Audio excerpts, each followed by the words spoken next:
Kita sambung bacaan kita ini. Terima kasih kepada Abu Talha dan seluruh tim Baitus Salam lah, yang jaga siri kuliah kita ni. Tengok dia punya pembentangan tadi, mana kalah lah kita ni, dahsyat bapak dia ni. Dia apa tadi sebut alumni Madinah hebat-hebat, dia ada alumni lain dia lagi hebat alumni dia.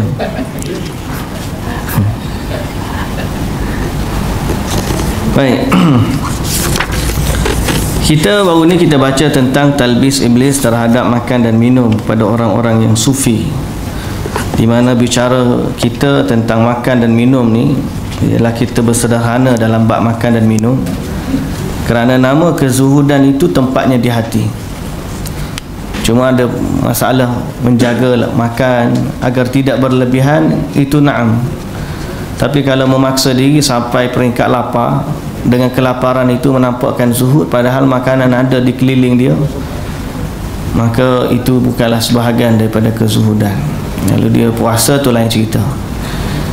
Baik, hari ini kita sambung tentang talbis berbuah ironi di kalangan kaum sufi dalam masa dia menahan diri dari lapar dan juga dahaga.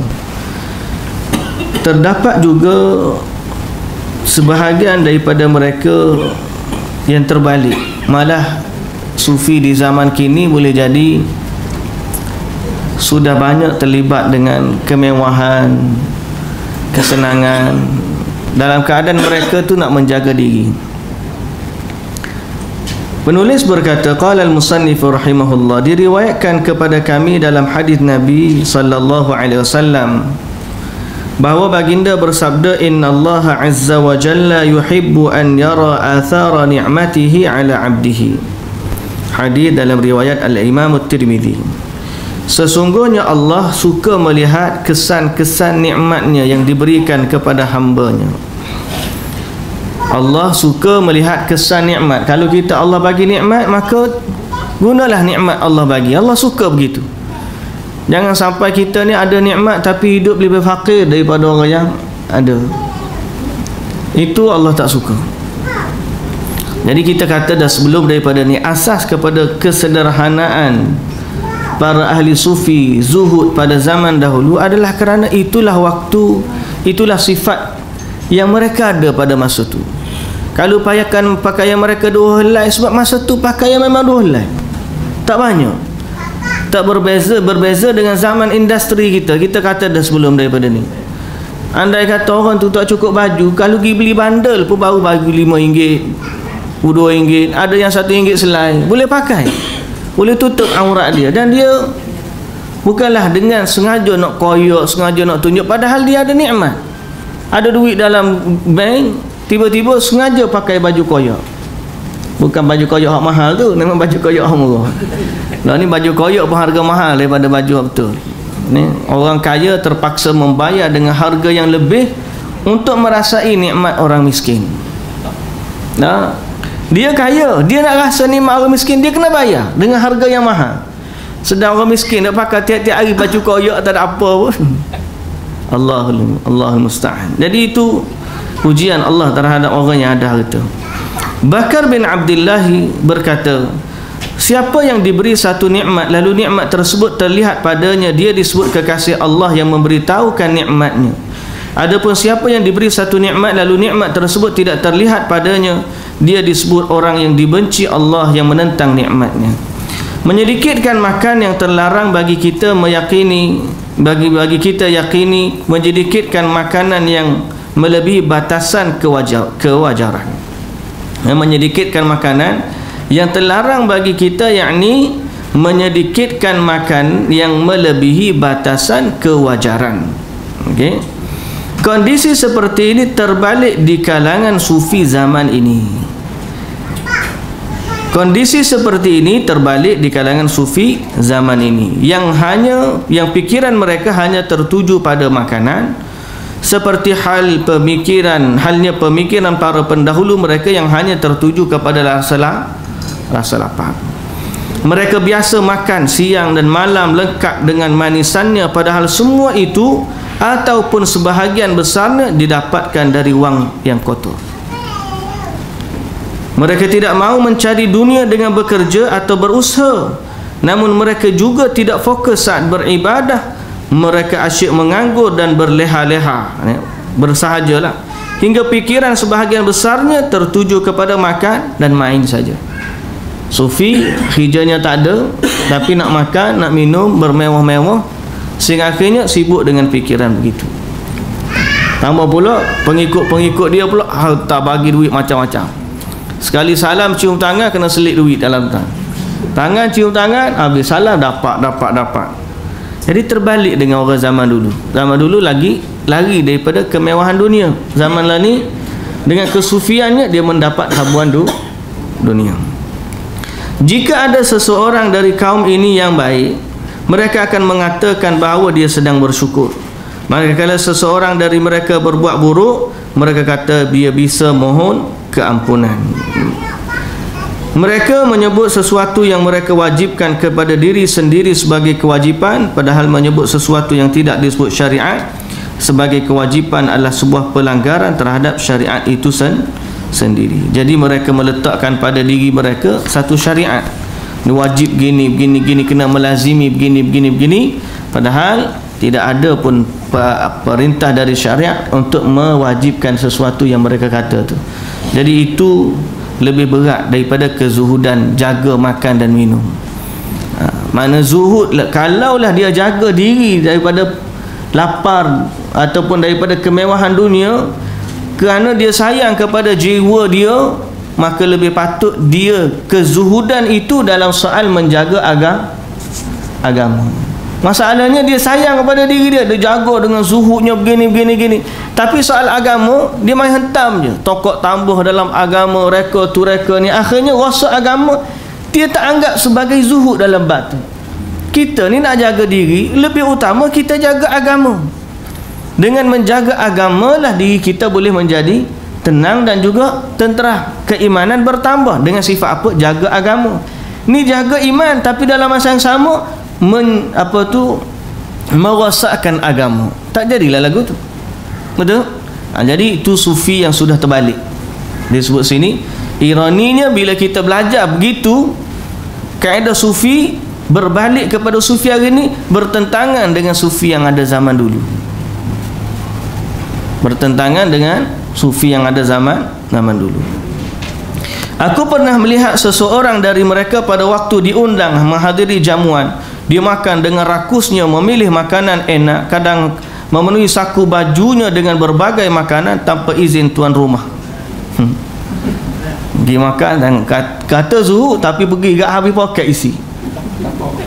Hai. Tak ngaku zuhud, tak apalah. Muka tak ngaku zuhud ni. Ni hak ngaku zuhud ni. Aku juga pernah melihat seorang syekh dari kalangan penganut sufi mengambil makanan untuk dibawa pulang tanpa izin. Maka tuan rumah menghampiri dirinya lalu mengambil kembali makanan itu. Kantoi. Elok dah ambil, tuan rumah nampak, panggil sini, mari sini, ambil keluar balik. Allahu Akbar. Jadi tidak ada zuhud pada perkara tersebut. Baik, kerana itu kita katakan kembali kepada asas kita bahawa dalam bab makan dan minum, Allah Ta'ala yang perintahkan kita makan, Allah Ta'ala yang perintahkan kita minum. Cuma Allah Ta'ala letak satu guideline, wala tusrifu, kulu washrabu wala tusrifu. Makanlah, minumlah, tapi jangan membazir. Tidak ada salahnya bila kita makan, sebagaimana tidak ada salahnya bila kita minum. Cuma yang salah bila kita melampaui batas. Kalau dengan makanan itu kita boleh tambah kekuatan, tenaga kita untuk kita ni beramal ibadah, maka itu adalah lebih baik. Cuma dalam masa yang sama, jagalah jangan makan benda yang haram, jangan makan secara berlebihan, supaya hati kita ni tetap terjaga. Kerana sifat kenyang yang melampau boleh menyebabkan hati kita jadi lemah, dan juga minda kita pun jadi lemah, banyak nak rehat. Kenyang lah orang panggil kenyang. Bila terlalu kenyang ni kita bersederhana. Baik, kita tinggalkan. Sudah lama kita bincangkan masalah makan dan minum ni terhadap orang sufi. Conclusion yang kita dapat, mudah-mudahan Allah Azza wa Jalla menjaga kita daripada terlalu bermewah-mewahan dalam soal agama. Bila dalam soal makan dan minum, bila duit banyak, maka infaklah kepada memerlukan, ataupun kita masak lebih banyak, pagi orang makan sama-sama, insya-Allah. Baik, kita nak masuk dalam bab yang baru pula, iaitulah talbis, nyanyian, tarian atau wajd. Wajd atau disebut aktasi. Wajd ni ialah lebih kurang senandung lah bahasa kita, bahasa bersenandung. Wajd, irama-irama yang dia baik. Penulis berkata, ni bab yang mana banyak orang tertipu, dan talbis ni zahir pada zaman kita antara yang besar. Sebab kita kata dah sebelum daripada ni, kalau orang tu nak bandi, kita masalah bila datangnya nyanyian-nyanyian yang digambarkan secara Islamik ni, dia bukan ambil orang yang rock dulu, rockers ko, rappers ko. Dia tak ambil orang tu dengar nasyid ni. Orang tu tetap dengan rocknya, tetap dengan rapnya, tetap dengan jazznya. Yang dia tarik ialah orang-orang yang ahli-ahli agamawan, pelajar-pelajar ilmu Islam, yang mana budak-budak ni daripada duduk baca Al-Quran, akhirnya berpindah kepada nasyid Islam. Akhirnya berpindah pada nasyid Islam. Dan orang yang menjenamakan nasyid Islam ni pun dia buat kerana apa? Kerana bisnes, bukan kerana tujuan dakwah yang utama. Jadi sebab tu ada talbis di sini. Dan mesti kita peka perkara ini agar kita tidak terjerumus ke dalam lembah kemungkaran. Penulis berkata, ketahuilah mendengarkan nyanyian boleh mengakibatkan dua keburukan bagi jiwa. Yang pertama, membuat hati lalai merenungkan keagungan Allah dan untuk melakukan pengabdian kepada Allah. Jadi pertama sekali, nyanyian ni menyebabkan hati menjadi lalai. Menyebabkan hati menjadi lalai. Isu muzik lain, nyanyian tu sendiri. Muzik bab lain lagi. Ini soal nyanyian yang disebut sebagai qasidah baik, disebut sebagai nasyid baik. Pertama, orang yang dengar nasyid dia lalai daripada mengingati Allah. Dia mungkin mengingati Allah dalam rangka apa yang disebut oleh nasyid tersebut lah, tapi bukan sifat zikir yang sebenar. Yang kedua, membuatkan hati condong pada kenikmatan yang sesaat, yang akhirnya mendorong agar berusaha mendapat berbagai kenikmatan yang diinginkan. Jadi hati ni bila dia dengar nyanyian, dia akan rasa nikmat, kemudian dia akan tambah lagi, dia seronok. Bahasa kita nikmat ni boleh jadi seronok. Hati tu jadi seronok. Dan dia berusaha mendapatkan keseronokan yang diinginkan, sehingga terutamanya boleh sampai ke tahap hubungan badan. Itu makna seronok. Okey.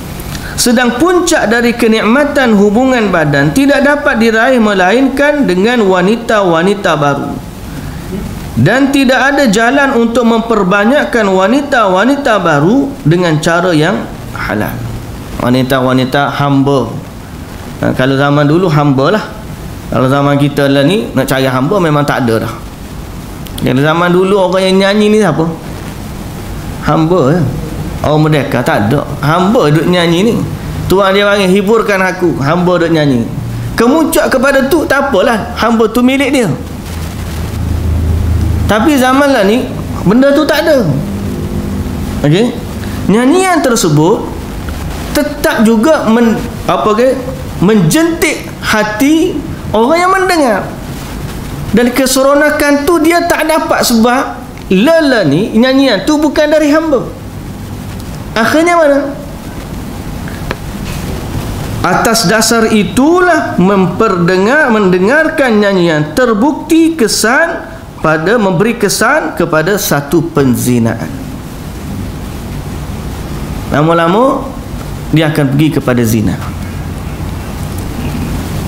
Lama-lama dia akan pergi kepada zina. Jadi ada hubungan yang sangat erat di antara nyanyian dengan perzinaan. duk seronok tengok wanita duk gedik atas tu, maka dia pun rasa nak kepada wanita. Boleh jadi dia tak dapat yang tu, cuma dia bawa member dia, bawa kawan, bawa awet dia dan sebagainya, akhirnya membawa kepada perzinaan. Asasnya mana? Sebab ada sesuatu yang menggerakkan kegairahan di dalam hati. Bermula di mana? Kalau ikut Imam Ibn Jauzi, bermula dari nyanyian. Ada hubung kait antara itu. Sebab keseronokan yang dibawa oleh nyanyian akan menyebabkan manusia mencari keseronokan yang lain daripada itu, sehingga kemuncaknya boleh terjerumus ke dalam perzinaan. Bahaya.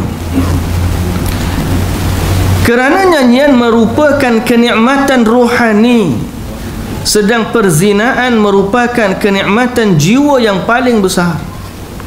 Hubungan itu terjadi kerana merasakan kenikmatan sesuatu secara otomatik mendorong penikmat agar merasakan kenikmatan sesuatu yang lain, khususnya yang erat kaitan dengan sesuatu tersebut.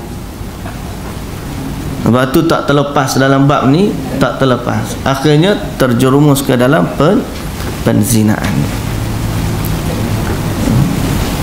Sebab tu kita kata ni pintu lah. Pintu, dia panggil pintu. Pintu kepada salah satu daripada pintu penzinaan adalah melalui nyanyian. Melalui nyanyian. Usai iblis putus asa untuk mendengarkan suara-suara yang diharamkan dari kalangan ahli ibadah, semisal suara kecapi, maka ia pun melirik makna yang dihasilkan alat muzik tersebut. Lalu iblis pun memasukkan makna itu dalam nyanyian yang tidak diiringi oleh alat muzik, dan ia meyakinkan para ahli ibadah bahawa hal ini merupakan sesuatu yang baik. Nak dengar mereka ni dengan suara-suara haram, semisalnya bunyi muzik, alat-alat muzik dan sebagainya, dia orang ni memang tak pergi, tak main alat muziknya, tapi iblis memasukkan makna dalam nyanyian tersebut. Tujuan pada nyanyian tersebut adalah untuk menghiburkan manusia. Kalau nyanyian untuk apa? Manusia duk layan. Akhir sekali walaupun tanpa ada alat tu, mereka tetap juga menyanyi dan mereka tetap juga lalai. Makna kepada nyanyian ada dalam kasidah tersebut. Itu maknanya. Dan bila dia masukkan walaupun tanpa alat muzik, digambarkan dia sebagai sesuatu yang baik. Ini keburukan. Padahal iblis bertujuan sebenarnya ialah menjerumuskan secara perlahan, yakni dengan mendorong mereka dari sesuatu yang jelas menuju sesuatu yang samar. Akan tetapi orang yang pemahamannya mendalam ialah orang yang memandang sebab dan akibat, yang dapat mencermati tujuan akhir atau implikasi dari sesuatu. Memanglah pada permulaan nyanyian tu tak ada masalah lah pada zahirnya. Apa salah? Kita nak sebut nama Allah je, kita nak selawat atas Nabi juga. Memanglah pada asasnya. Tapi natijah akhirnya di mana? Orang tinggalkan Al-Quran. Bila orang dah sibuk dengan nyanyian, macam kita kata tadi lah, kalau orang dah sibuk dengan qasidah, orang dah sibuk dengan zikir-zikir, mengikut nyanyian dan sebagainya, bila masa dia nak baca Quran? Mari orang ni dia kena selawat 1000 kali, hak ni berata ratib dia kena baca 1000 kali, hak ni pula ratib dia bila nak baca Quran? Sedang sahabat dulu kita semua tahu mereka berlumba-lumba khatam Quran. Tapi inilah nama dia talbis. Nampak macam elok, tapi hakikatnya kita melihat kepada implikasinya. Implikasi akhir ialah orang tinggalkan Quran. Implikasi akhir dengan nyanyian boleh menyebabkan berlakunya penzinaan. Macam isu Oktoberfest kita ni lah. Bukan kita je buatnya, orang lain je buat. Orang kita duk bantah ni lah. Implikasi ni apa? Dia tengok tak apa dia tak ganggu orang Islam, tak apa dia tetap yang tertutup dan sebagainya. Natijah akhirnya apa? Natijah akhirnya, satu, dia bertujuan mempromosi arak. Pak, kita boleh ke orang promosi arak? Tujuan tu pun kita tak boleh dah. Kemudian dia kata tempat tertutup. Dia minum mabuk situ ke dia keluar lepas mabuk? Lepas mabuk dia keluar. Bila dia keluar, implikasi banyak tak? Langgar orang lah, pukul orang lah. Apa ramai dah orang mati sebab bukan kepak kita je, seluruh dunia orang tahu implikasi arak ni ibu kepada kemaksiatan. Jadi melihat kepada implikasinya. Kemudian lihat dari sudut lain pula, negara-negara yang menganjurkan ni sebenarnya ada agenda untuk menormalisasikan maksiat supaya benda ni dianggap biasa. Dan pemikiran ni orang Islam lakum dinukum waliyadin, betul dah ayat, tapi dibawa dalam konsep yang salah. Konsepnya membebas buat apa saja. Itu bukan lakum dinukum waliyadin. Sedang agama dia pun tak suruh buat gitu. Macam mana dia guna lakum dinukum waliyadin untuk menjustifikasikan perbuatan orang kafir yang mana dia sendiri pun tidak ikut agama dia? Nak kata dia budaya agama Kristian, tidak. Budaya agama Hindu, tidak. Budaya agama Buddha, tidak. Tapi nak guna ayat lakum dinukum waliyadin, tak boleh nak guna. Tapi kita tak tahu. Dia menormalisasikan maksiat. Natijah akhirnya apa? Kena tengok tu. Festival tu satu daripada agenda yang besar. Kena melihat dari keseluruhan kerangka dia, pergerakan dia seumpama dengannya. Dia saling berkait LGBT, liberal dan sebagainya. Semua tu natijah akhirnya nak melemahkan umat Islam, nak melemahkan, sehingga orang ni, orang yang berpegang dengan agama dianggap ekstrim. Kita bantah, kita ekstrim. Padahal kita nak ajak dia, dah agama kamu tak bagi, tak payah, ikutlah agama kamu. Tapi tidak lagu tu. Jadi sebab tu kita mesti melihat kepada matlamat akhir sebuah sesuatu. Samalah juga dalam soal nyanyian. Iblis ni dia berusaha menghalang manusia daripada berzikir mengingati Allah. Cara mana? Ahli syahwat dia bagi dengan syahwat dia. Ahli ibadah dia bagi dengan syubhat dia. Syubhat dia nak suruh dia ni nyanyi memang tak. Nak suruh dia ni berjoget memang tak. Tapi dia bagi qasidah, dia bagi zikir. Akhirnya mereka melompat walaupun tidak poco-poco, walaupun tidak agogo, tapi tetap saja mereka meninggalkan zikir. Mereka melompat, mereka berjoget tapi dengan cara mereka, dan dalam kepala mereka, mereka sedang berbuat ibadat. Itulah nama dia talbis. Bahaya tak? Bahaya. Memandang remaja belia yang belum tumbuh janggut memang merupakan hal mudah. Tengok hak nyanyi tu lelaki. Orang lelaki tengok orang lelaki nyanyi, okey lah. Belum tumbuh janggut lagi, handsome, okey lah sebab dia lelaki. Jika tidak menimbulkan gelojak syahwat, akan tetapi jika tidak ada jaminan tersebut, maka tidak diperbolehkan memandang mereka. Tengok nyanyi tu Allah lelaki tapi Korea punya. Ada terdetik timbul bukan syahwat kepada lelaki tu, tapi rasa seronok tu. Implikasinya ada dalam diri, jiwa jadi rasa lain. Hukum mencium anak perempuan berusia 3 tahun boleh jika tidak disertai syahwat. Namun jika disertai syahwat, maka haram hukum dia. Sama halnya berduaan dengan wanita yang termasuk mahram. Jika dikhawatirkan menimbulkan fitnah, haram hukumnya menurut Islam. Jadi asas kepada syariat, tak nak musibah ni berlaku. Maksiat ni jangan dilakukan. Maka kalau nyanyian membawa kepada perkara yang sama, maka tolaklah dia. Sebab di situ ada talbis. Pendapat sufi mengenai nyanyian. Penulis rahimahullah berkata, para ulama membahas nyanyian secara panjang lebar. Ada yang mengharamkan, ada yang membolehkan tanpa makruh, ada yang tetap memakruhkan meskipun membolehkan. Jadi ada yang kata tak boleh, ada yang kata boleh secara mutlak. tak makruh pun, memang boleh. Ada yang kata makruh, boleh tapi makruh. Putusan akhir persoalan ini seperti berikut. Dia kata, sebelum kita memerhatikan esensi sesuatu, terlebih dahulu kita perlu memerhatikan sifat sesuatu itu, baru kemudian kita hukum haram ke, makruh ke atau selainnya. Nyanyian, muzik atau nombor 2. Nyanyian dulu, walaupun tidak diiringi muzik. Dia kata, pengarang berkata di sini, nyanyian digunakan untuk menyebut sejumlah hal.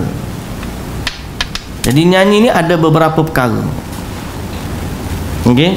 Ada banyak yang disebut sebagai nyanyian. Misalnya nyanyian para jemaah haji di pertengahan jalan. Sejumlah orang ajam datang dengan niat beribadat haji. Di tengah jalan mereka menyantun-lantunkan bait syair yang menyebut tentang Kaabah, air Zamzam, makam Ibrahim. Orang kita berpasang duduk di Kelana Jaya berpasang, pergi haji, artinya menuju Allah yang esa. Tak ada dengar? Tak ada dengar, bagus. Suruhan haji. Jadi ada orang bersenandung begitu. Nah, untuk waktu dia pergi haji, dia ada nasyid itu. Mendengar lantunan syair seperti ini hukumnya mubah, kerana mereka melantunkannya untuk kesenangan serta tidak pula menyimpang dari batas kewajaran. Tujuan apa? Sambil-sambil nak pergi haji, bakal semangat jemaah haji. Semakna dengan hal itu para mujahid. Para mujahid ni siapa mujahid? Bukan menteri. Itu mujahid lain. Para mujahid. Para mujahid ni makna para pejuang jihad. Para pejuang jihad. Mereka biasa menyenandungkan bait-bait syair yang dapat membangkitkan semangat untuk berperang di jalan Allah. Termasuklah dalam hal ini bait-bait syair yang dilantunkan para pejuang yang menantang duel. Duel makna duduk seorang sama seorang lah, menentang. Tarung satu lawan satu sebelum dimulai perang antara pasukan mukmin dan juga pasukan kafir. Biasa dia bakar semangat dulu, kemudian tarung seorang demi seorang, kemudian baru berlaku perang. Masa nak tarung tu, mereka melantunkan syair-syair yang memberi semangat kepada tentera. Ada satu syair disebut, ya abidal haramaini law absartana la'alimta annaka bil ibadati tal'abu man kana yakhdibu khaddahu bidumu'ihi fanuhuruna bidima'ina tatakhaddabu. Wahai abid al-haramain, wahai abid al-haramain yang duduk beribadah di dua tanah suci. Dia bermaksud kepada, saya lupa dah, Fudail bin Iyad ke bagi tahu. Lau absartana, kalau kamu tengok keadaan kami, la'alimta annaka bil ibadati tal'abu, kamu akan tengok, kamu akan tahu bahawa kamu sebenarnya dalam ibadat main-mainnya. Man kana yakhdibu khaddahu bidumu'ihi, siapa yang membasahkan pipinya dengan air mata, nangis dia. Lalu dia kata, fanuhuruna bidima'ina tatakhaddabu, leher-leher kami dibasahi darah. Kalau kamu basahkan pipi dengan air mata, kami basahkan leher dengan darah-darah kami. Dengar begitu nampak semangat. Kalau dia lantunkan dalam bentuk syair senandung, maka itu wajarlah. Pun termasuk dalam pengertian bait-bait syair yang dilantunkan para penunjuk jalanan di Makkah dengan kata-kata seperti berikut. Penunjuk jalan memberi khabar gembira, menyampaikannya seraya berkata penuh harap, esok hari kamu akan melihat pohon talh, dan itulah saat kamu melihat pergunungan. Syair semisal itu membangkitkan semangat unta maupun manusianya. namun kobaran semangat ini tidak diikuti kesenangan yang menyimpang dari batas kewajaran.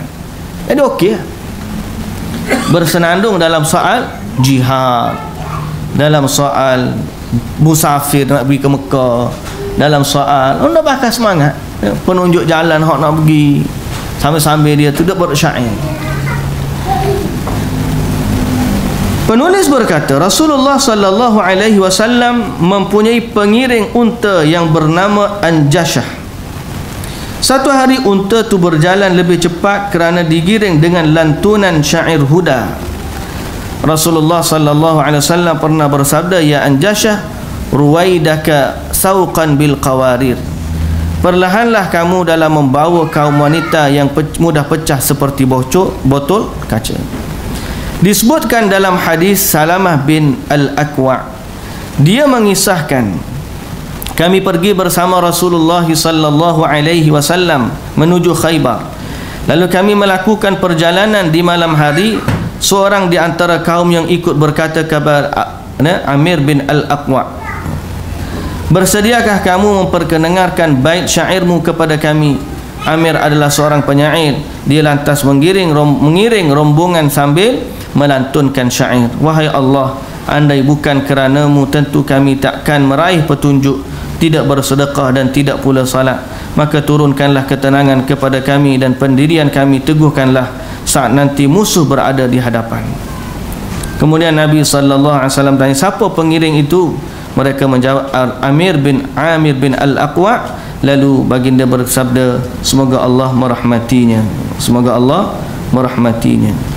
Jadi diriwayatkan kepada kami dari Imam Asy-Syafi'i, dia berkata tentang ini, mendengarkan syair-syair huda dan senandung-senandung orang Arab tidak menjadi masalah. Sebab di luar daripada batasan kewajaran. Bahasa kita lah ni mudahnya bahasa ibu hak duduk mendodoikan anak lah, hak ada zaman kita ni moga tidak pegang. Sambil-sambil duduk dodoi anak tu, bacalah senandung dia tu syair. Dah tidurlah anakku, ikutlah. Dah, jangan nanya anakku Sazali sudah. Jadi kalau senandung begitu, wajar ke tak wajar? Okeylah. Sambil-sambil dia nak tidurkan anak dia, dia mendodoikan dengan alunan-alunan lagu dia, sehingga anak tu dengar, kemudian habis kat tu je.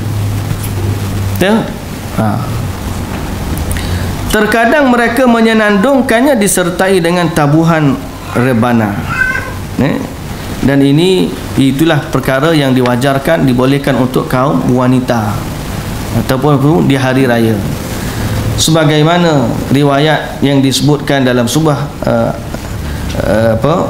hadis berkaitan dengan kisah Aisyah radhiyallahu anha. Abu Bakar masuk ke dalam kemah kediamannya di hari Mina. Saat itu dekatnya ada dua gadis yang sedang menabuh rebana. Nabi tengah berbaring dengan sekujur tubuh ditutup kain. Kemudian Abu Bakar mengherdik dua gadis itu. Dengan mendengarkan herdikan itu, Nabi menyingkap kain yang menutup wajah dan baginda dan berkata, biarkanlah mereka wahai Abu Bakar, kerana hari ini adalah hari raya.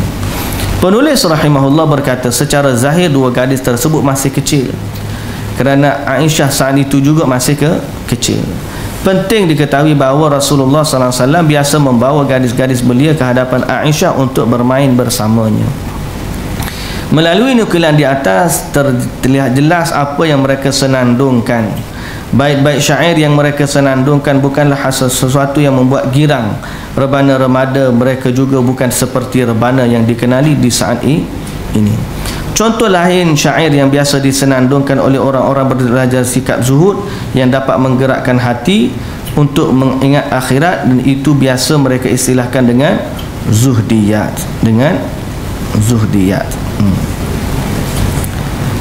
Baik, bait-bait syair seperti ini mengingatkan hari akhirat dan sebagainya, hukumnya mubah, dibolehkan, seperti yang diisyaratkan oleh Imam Ahmad bin Hanbal.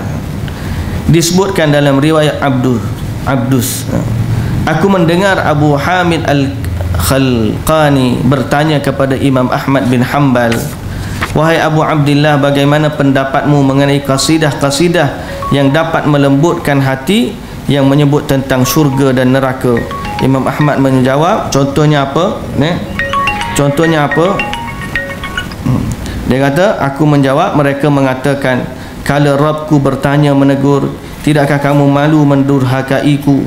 Kamu menyembunyikan dosamu jauh dari pandangan makhlukmu, lalu kau datang padaku dengan membawa serta kemaksiatan. Imam Ahmad berkata, cuba kamu ulangi lagi. Aku mengulangi baik-baik syair tersebut. Imam Ahmad lantas berdiri lalu masuk ke dalam rumah dan menutup pintunya. Aku mendengar tangisan Imam Ahmad dari dalam rumah dan terdengar samar ucapannya, kalau Rabbku bertanya, tidakkah kamu malu mendurhakaiku? Kamu sembunyikan dosa-dosamu jauh dari pandangan makhlukku, lalu kamu datang kepadaku dengan membawa serta kemaksiatan. Jadi Imam Ahmad mengulang-ulangkan syair tersebut.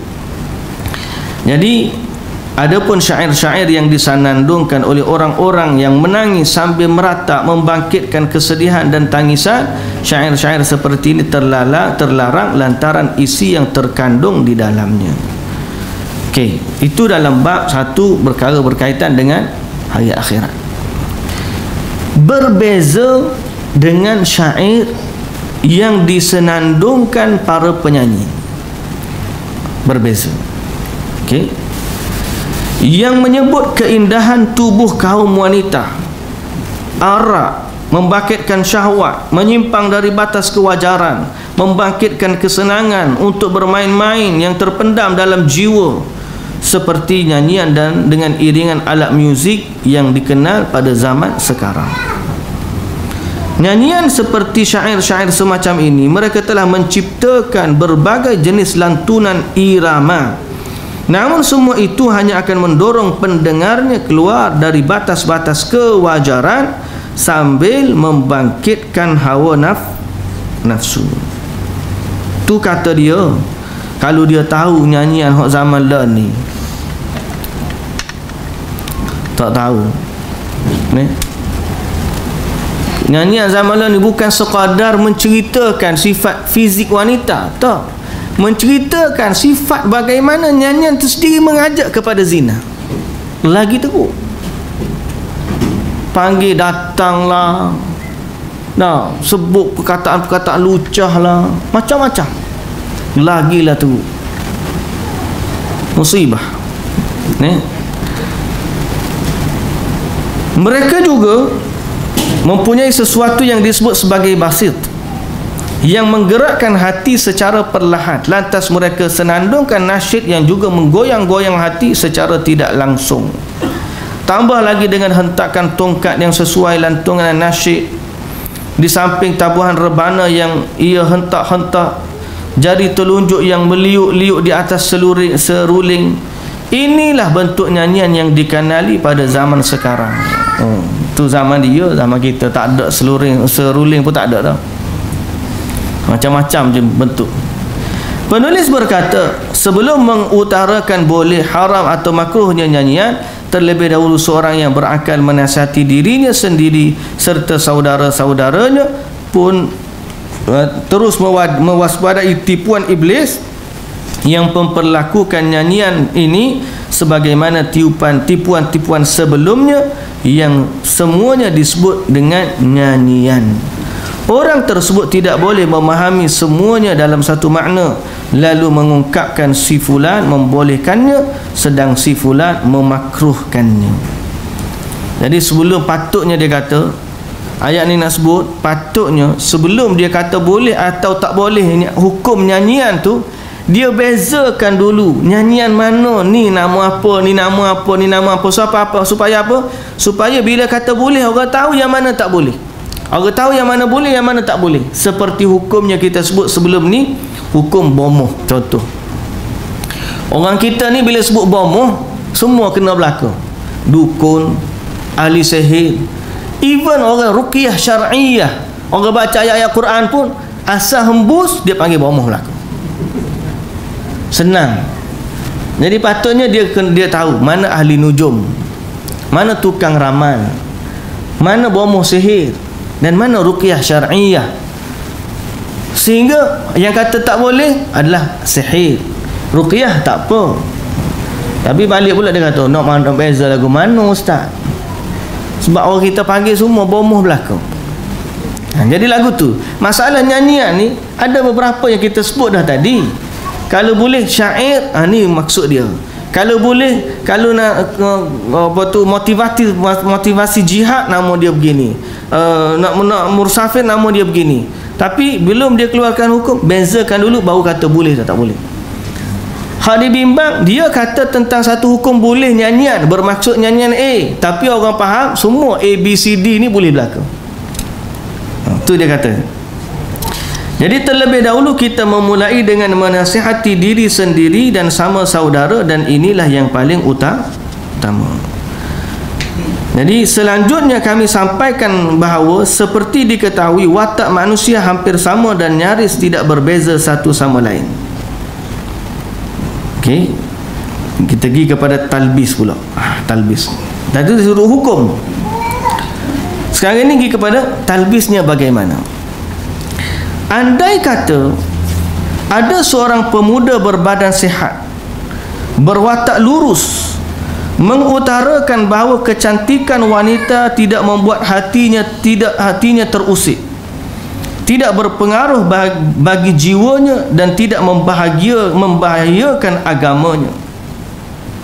Jadi kata, aku tak apa, aku dengar menyanyi, wajah dia aku tak tengok pun,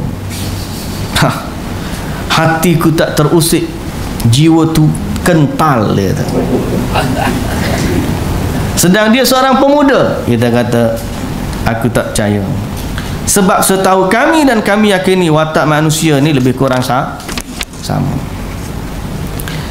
Kalaupun benar dia ni terbukti betul, dia ni kalau orang wanita nyanyi, dia ni tak ada feel, bererti dia ni ada penyakit kelainan, ada penyakit lain, tak normal dia ni. Pasal apa? Lelaki normal bila tengok wanita, dia mesti terdetik dalam hati dia. Betul tak? Kalau dia tengok tak terdetik, ini memang ada masalah, kena rujuk pakar sekretari dia ni. Jadi sejuk lagu mana tak berasa langsung. Jika dia beralasan, aku sebenarnya melihat berbagai keindahan itu agar memetik pelajaran, sehingga aku dapat mengagumi penciptaan di balik lebar dan hitamnya mata, halusnya hidung, putih bersihnya kulit. Kalau dia tengok pun, sebenarnya aku nak mengambil, nak tengok indahnya ciptaan Allah. Ayat macam-macam. Macam pernah dengar ayat ni. Macam pernah dengar kata, oh dah tengok perempuan, dah tengok kejadian alam dia.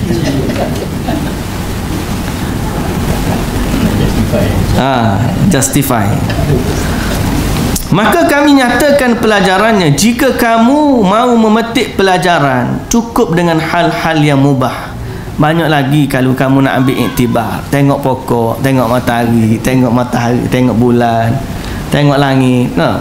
Tengok benda-benda okey, nak ambil pelajaran, nak tengok seni ciptaan Allah, tengok binatang, tengok macam-macam. Kecenderungan watak akan menghalangi kamu untuk berfikir seperti itu, bahkan tidak akan membiarkan adanya pemikiran seperti itu dalam dirimu, sebab terdapat keinginan untuk menggapai syahwat peribadi. Pasalnya kecenderungan watakmu akan menyibukkan dirimu dari berfikir demikian. Okey, dari berfikir demikian. Kamu kata ya begitu, tapi kecenderungan watak yang ada dalam diri kamu tak akan pandu kamu begitu. Kamu kata yang nak tengok ciptaan Allah, pergilah kita tengok lagu mana. Akhir sekali dia terjebak dan terfitnah. Terjebak dan juga terfitnah. Waktu kita ni jaga talbis iblis ni, dia memang bukan tipu kita on the spot. Yang kita bicarakan adalah pintu-pintu yang menarik hati manusia. Kalau dia tipu on the spot, memang orang tak pergi. Syaitan ni dia tahu dah, dia payah nak mengalahkan orang-orang ahli ibadah, melainkan dengan talbis. Baik. Demikian halnya dengan seorang yang mengatakan nyanyian yang merdu dan membangkitkan hasrat cinta dunia itu tidak berpengaruh bagiku. Bahkan hatiku pun tidak tertarik untuk mencintai dunia yang dikemukakan dalam lirik nyanyian ini. Sungguh kami tidak percaya kata-katanya ini, kerana watak manusia itu serupa. Selain itu, jika memang hatinya jauh dari hawa nafsu kerana telah dipenuhi rasa takut kepada Allah, tentu nyanyian-nyanyian ini akan mendatangkan watak aslinya, meskipun dia telah mengembara jauh di belantara ketakutan kepada Allah. Pun kalau dia kata aku sebenarnya tak ada terika, hati aku tak ada dah, aku takut kepada Allah, pun begitu, tak ada sebab dia nak dengar. Sebab apa? Kalau betul lah dia ni telah berjaya mendidik hati dia, sesungguhnya dengarnya dia kepada nyanyian itu akan menyebabkan apa yang ada dalam hati dia selama ni dia matikan, dia padamkan, maka dengan nyanyian dia boleh tercetus dan hidup kembali. Jadi tak ada sebab. Dan keburukan yang paling buruk adalah bertopeng kepalsuan demi mencari pembenaran. Okey, justifikasilah tu, justify. Dia nak membenarkan apa yang dia cari alasan pada anak dengan nyanyi ya. Apakah mungkin kepalsuan yang sedemikian itu tidak diketahui Allah, zat yang mengetahui segala rahsia? Allah tahu belaka. Yang sebenarnya memang kamu suka dengan perkara-perkara itu.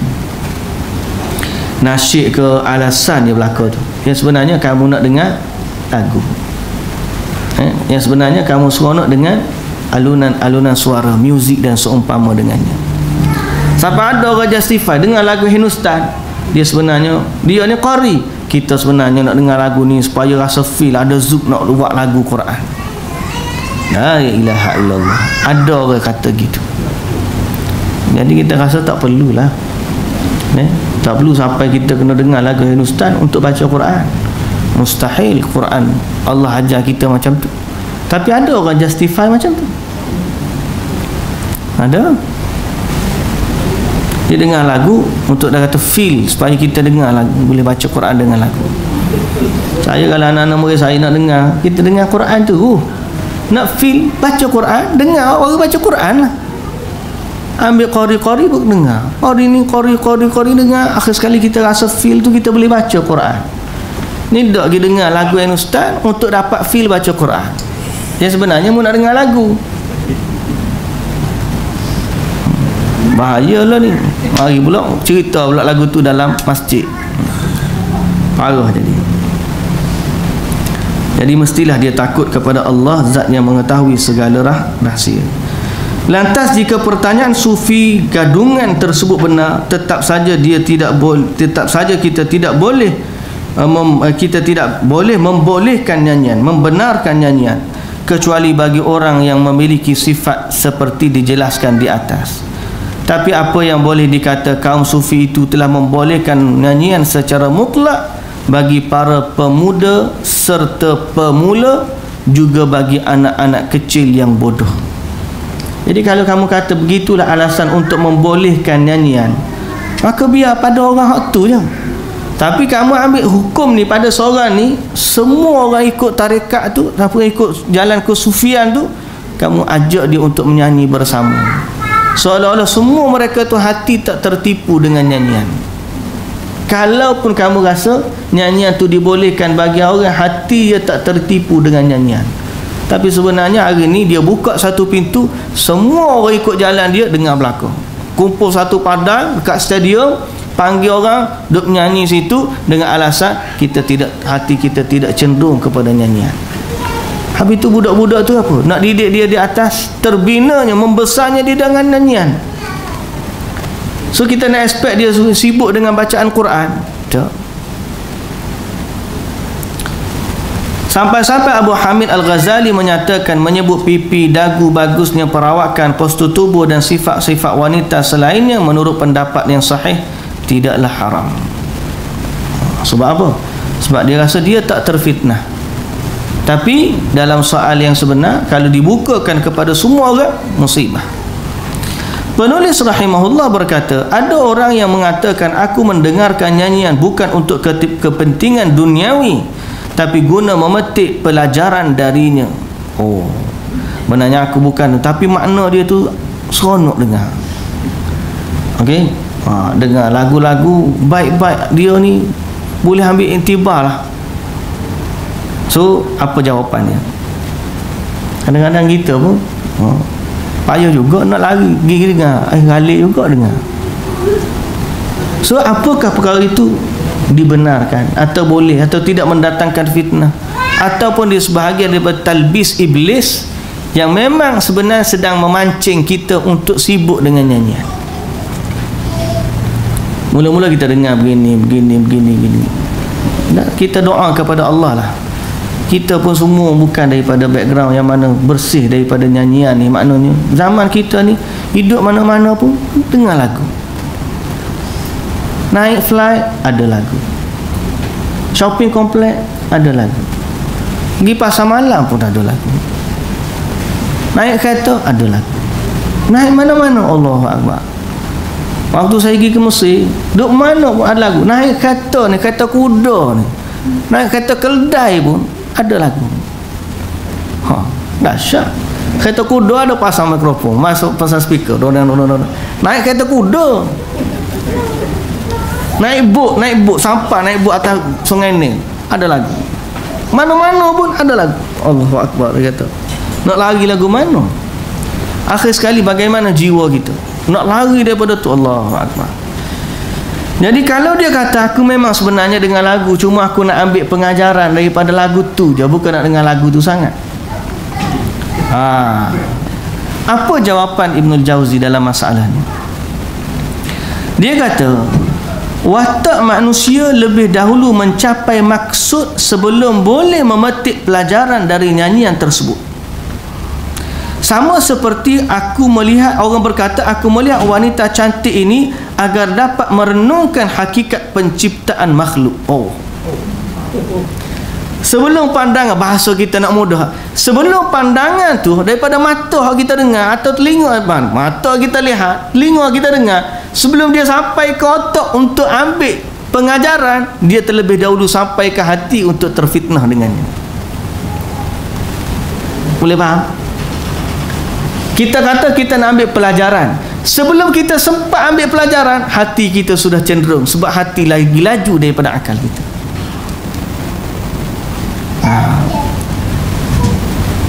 Kata je nak ambil pengajaran, tapi sebenarnya bila dia tengok wanita tu, galik dia tengok. Pengajaran tu boleh, lepas tu apa pengajaran tadi? Tahu, comel juga tadi. Lagu tu lah. Sebab fitrah naluri kita lagu tu. Tak boleh nak kata nak justify, ni memang boleh nak justify, tapi kita kena ingat itulah namanya talbis. Sebab tu Ibnul Jauzi tulis kitab ni supaya kita selamat, jauhkan diri daripada talbis ni. Dengan nyanyian lagu dia bagus, sebelum kamu sempat ambil iktibar daripada lirik, muzik tersebut masuk dulu sehingga membekas dalam hati kamu. Jadi mungkin peratusanmu ambil iktibar tu sedikit, kesan muzik pada diri lagi besar daripada yang kamu ambil. Okay? Akhir sekali Quran pun tak ke mana, zikir pun tak ke mana, apa pun tak ke mana, akhir sekali sibuk dengan nyanyian. Jangan sampai ke karaoke sudah. Tuan-tuan tengok hari tu ada orang tunjuk gambar, wallahu ta'ala alam lah. Dia bermula kesan pada hati ni sedikit demi sedikit. Zaman dulu kaum-kaum sufi ni setakat duk melompat-lompat, tak ada lagi hit bagging. Zaman lah ni qasidah atau zikir dia tahap hit bagging dah. Pasal apa? Kesan dia terhadap hati. Kesan dia terhadap hati. Tanpa sedar. Lah ni lagu-lagu zikir-zikir sufi ni, dahsyat. Sama level dengan rock tu. Dia mari mana benda tu? Dia memang tak mari sekaligus. Dia mari sedikit demi sedikit. Bermula daripada nyanyian-nyanyian ini, dibawa sedikit demi sedikit, akhir sekali sampai ke tahap melompat-lompat dan irama hit bagging lah. Dalam nyanyian yang kedua, kalaupun dia nak ambil iktibar seperti keindahan, keagungan Allah Subhanahu wa taala, dalam nyanyian sedikit sekali terdapat isyarat tentang Allah. Dan Al-Khaliq, iaitu Allah Ta'ala, terlalu mulia untuk disebut dirindukan dengan bahasa-bahasa lagu mereka. Terlalu mulia untuk diletakkan Allah ni dirindui ataupun diingat, dizikirkan Allah dengan cara nyanyian tersebut. Zikir kepada Allah ni, ingat, katakan subhanallah, alhamdulillah, Allahu akbar, dengan laras-laras bahasa kita yang kita jaga, dengan sifat zikir yang memang menenangkan hati, dan tidak layak untuk diingati Allah Azza wa Jalla dengan nyanyian-nyanyian tersebut. Okey.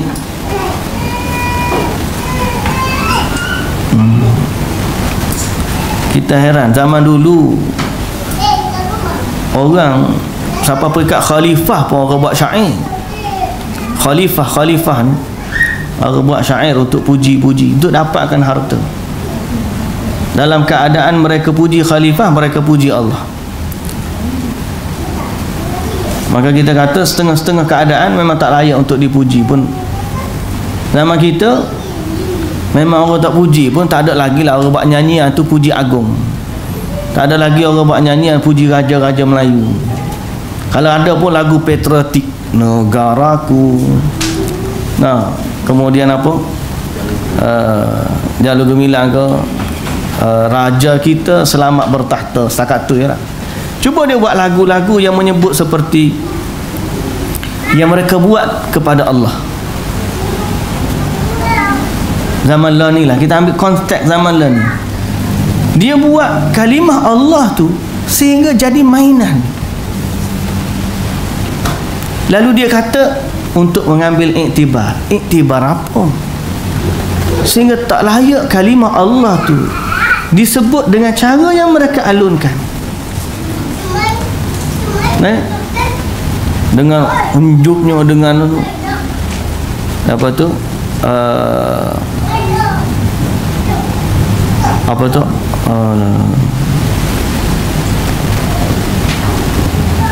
Hanana tu Allah apa? Adalah tu, ingat dah. Lupa dah kita. Mencari mula lirik dia. Tak ingat.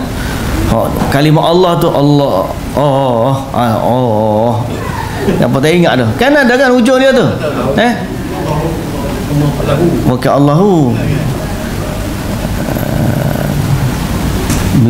Tak ingat tak mari. Ya Allah. Belakang tu. Ada ke nak sebut nama Allah lagu tu? Mustahil. Tak layak untuk disebut Allah dengan sifat yang mereka sebut. Jadi kita katakan dua. Kalau dia kata nak sebut hati fitnah, nak ambil pengajaran, pertama fitnah daripada nyanyian lebih dahulu kena hati sebelum kamu sempat mengambil pengajaran. Satu. Yang kedua, kalau kamu kata nak puji Allah, sesungguhnya kalimah Allah tu tak layak untuk disebut sebagaimana kamu sebut dalam nyanyian. Titik, habis. Habis tu nak sebut Allah lagu mana? Sebut Allah dengan baca Quran, dengan zikir, dengan solat, dengan macam-macam lagi, banyak perkara lagi lah boleh sebut. Tapi bila manusia tu dia buka pintu ni, masukkan elemen-elemen yang sebagai zikir, hati dia akan cenderung kepada nyanyian lebih dahulu daripada zikrullah. Dia tak takut kepada Allah sebagaimana takut yang sebenar. Dia rasa je sebenarnya dia sedang dalam alunan leka dengan muzik-muzik dia. Baik, hadirin dan hadirat yang dirahmati Allah Subhanahu wa taala sekalian. Terdapat perkataan-perkataan yang banyak di kalangan para ulama berkait dengan nyanyian tersebut. Okay?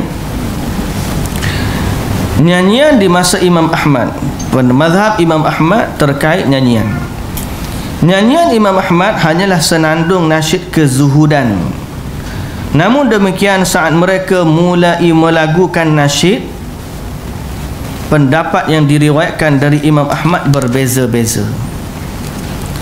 Diriwayatkan dari Abdullah anak kepada Imam Ahmad, bahawa ayahnya Imam Ahmad berkata, nyanyian dapat menumbuhkan kemunafikan dalam hati. Aku tidak suka kepadanya. Diriwayatkan dari Ismail bin Ishaq Al-Thaqafi dari Imam Ahmad bahawa dia ditanya tentang mendengarkan qasidah, lantas dia menjawab, aku tidak menyukainya. Imam Ahmad kata ni, aku tidak menyukainya. Itu adalah bid'ah, mereka tidak boleh dijadikan teman. Mereka tidak boleh ditemani, yakni tidak dijadikan teman. Abul Harith meriwayatkan dari Imam Ahmad, dia berkata, taghbir. Taghbir, kita duduk nasyid-nasyid lah, sudah zikir dengan nyanyian.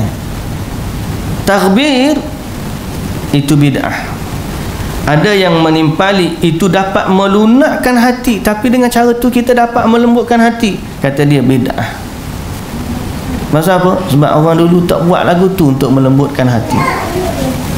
Sebab tu saya kata hari ni orang berzikir, dia rasa dia dapat lembutkan hati dengan takbir, dengan alunan-alunan yang sebenarnya dia rasa lembut hati tu, damainya hati dengan nyanyian, bukan dengan ketakutan kepada Allah, bukan dengan zikir rasa nikmatnya bila beribadah kepada Allah Subhanahu wa ta'ala.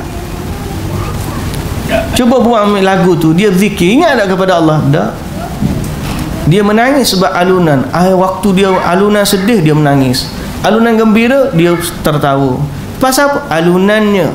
Maknanya tak tahu apa.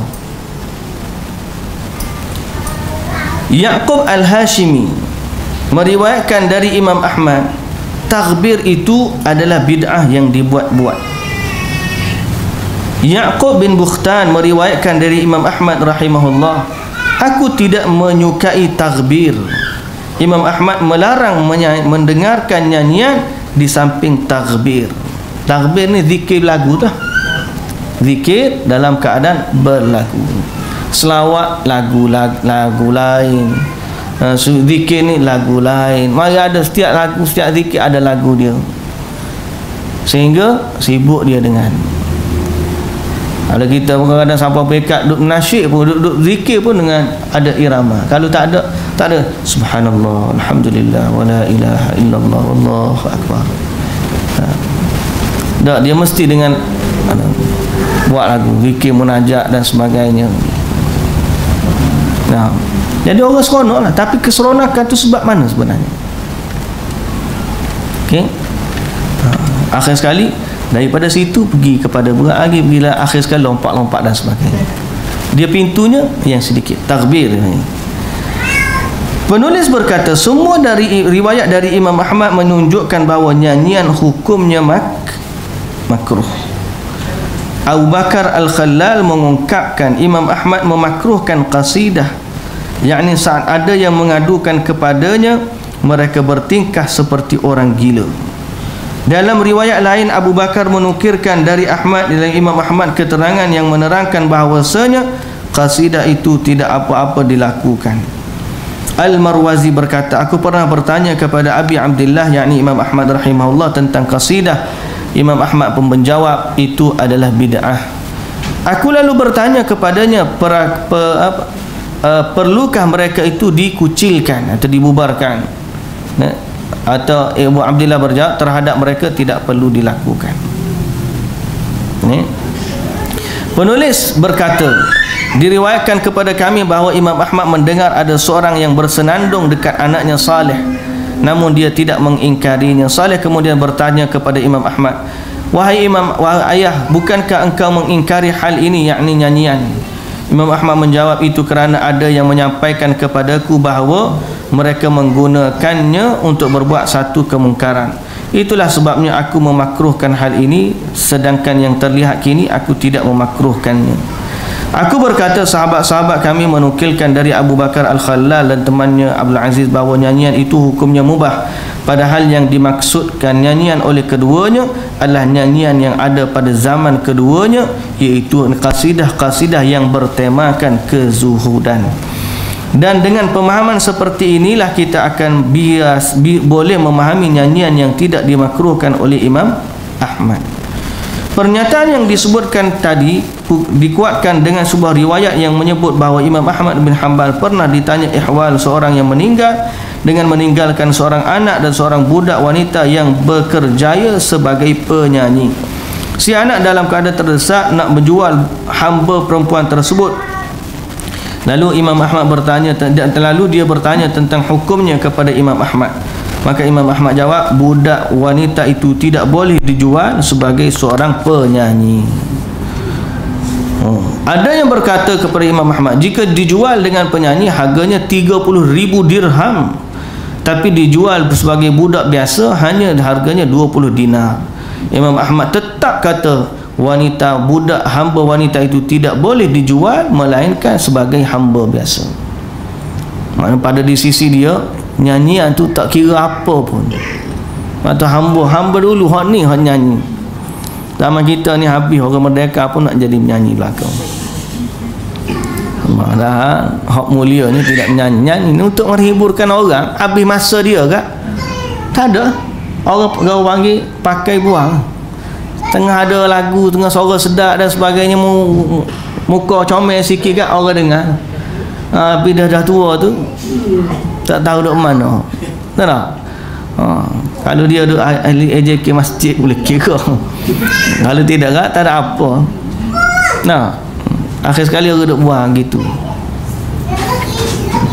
Tapi zaman lah ni, zaman populariti, tengah kemuncak tu gak masuk tu lah, masuk ni, masuk TV, orang pun seronok, orang ambil gambar gini jadi seronok. Padahal Allahu Akbar.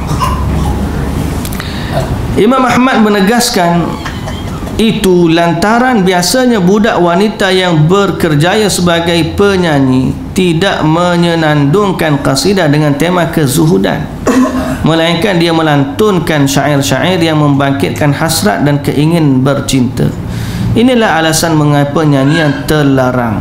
Sebab jika nyanyian tidak terlarang, tentulah Imam Ahmad tidak akan membolehkan menghilangkan harta anak yatim. Jika nyanyian tidak terlarang, tentulah Imam Ahmad tidak membolehkan menghilangkan harta anak yatim. Al-Marwazi meriwayatkan dari Imam Ahmad bahawa dia berkata hasil kerja banci itu buruk kerana dia boleh mendapatkan harta dengan menyanyi. Banci dah apa? Ini dikarenakan banci tadi tidak menyenandungkan qasidah kezuhudan, tapi dia menyenandungkan syair-syair cinta dan juga harapan. Banci tu apa? Lebih kurang jugalah. Orang yang banyak untuk menyatakan penyair-penyair baca-baca puisi ke apa. Dengan demikian jelaslah bahawasanya dua riwayat dari Imam Ahmad yang memakruhkan serta yang tidak memakruhkan nyanyian itu dikaitkan dengan syair-syair kezuhudan sebagai penyemangat rohani, bukan sebagai pembangkit syahwat ataupun hawa nafsu. Adapun tentang nyanyian yang dikenal pada saat ini, yang dapat dipastikan bahawa menurut Imam Ahmad amalan yang demikian itu jelas terlarang. Bagaimana kiranya jika Imam Ahmad mengetahui tambahan-tambahan yang dibuat orang pada saat ini. Jadi ada dua riwayat dari Imam Ahmad. Lepas tu kita kata Imam Ahmad ada riwayat membenarkan, ada riwayat melarang. Yang benarkan syair-syair berkait dengan kezuhudan, syair-syair berkait dengan hari akhirat dan seumpama dengannya. Tapi sebaliknya syair-syair yang melalaikan orang daripada zikrullah, yang disebut sebagai takbir dan sebagainya, itu dilarang oleh Imam Ahmad. Adapun nyanyian pada zaman hari ini, nasyid-nasyid yang ada pada hari ini, maka kalau Imam Ahmad tengok, kata dia boleh jadi. Tak ada hak dia setuju, boleh jadilah, dia kata. Baik, kita berhenti setakat tu dulu dari perkataan Imam Ahmad. Mazhab Imam Malik dan juga Imam Abu Hanifah kita akan sambung pada bicara kita yang akan datang. Cuma berhati-hatilah daripada talbis ini. Mudah-mudahan Allah jaga kita daripada fitnah. Pun begitu, tetap saja dia datang. Kita ni baca tu boleh, tapi zaman kita ni tetap saja dia datang ke pendengaran kita. Di sana itu kita banyakkanlah istighfar, Dan kita berusaha supaya Allah jaga hati kita, lembutkan hati kita dengan zikrullah. Tutuplah dia dengan zikir, bacaan Quran, istighfar dan sebagainya. Mudah-mudahan dia boleh mengurangkan impak daripada lalainya hati dengan zikir. Wallahu ta'ala alam. Subhanakallahumma wa bihamdika asyhadu an la ilaha illa anta astaghfiruka wa atubu ilaik. Assalamualaikum warahmatullahi wabarakatuh.